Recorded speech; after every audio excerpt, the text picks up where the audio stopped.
şey yalan danışmağı sıkıştırmam. Özde yalandan efir xatirinə.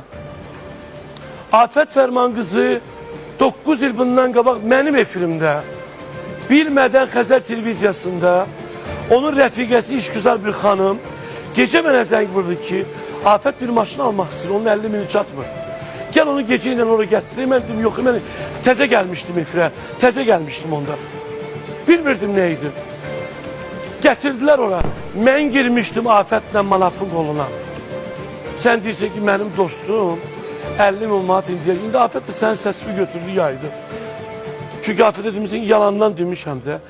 Yalandan çıxıb da xalqın qabağında bəzi müğənnilər mənim 10 dənə evim var, Türkiyədə villalarım var, milyonlarım var deyib müğənnilərə acıq vermirsiniz, xalqa acıq verirsiniz. Amma siz bilirsiniz ki, siz xalqın çörəyini yiyirsiniz. Xalq bugün sizi toylarına çağırmasa, acından öləcəksiniz. Xaladeniklarımızın içinəcən cəmaata göstərirsiniz. Cəmaatın balası 1 kilo ət tapmır yeməyə, bəlkə də ayda. Ayıbdır.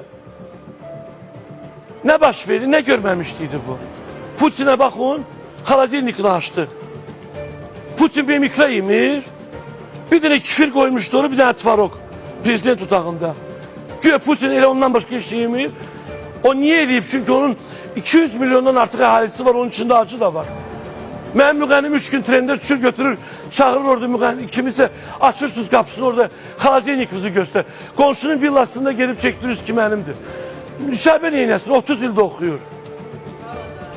Nüşabənin villası sizin 10 dənə müğənnimizin villalarının biri ya. 10 dənə villalarını satsın, şu 10 bir dənə o milyarderlər məhəlləsindəki villamıza değməz.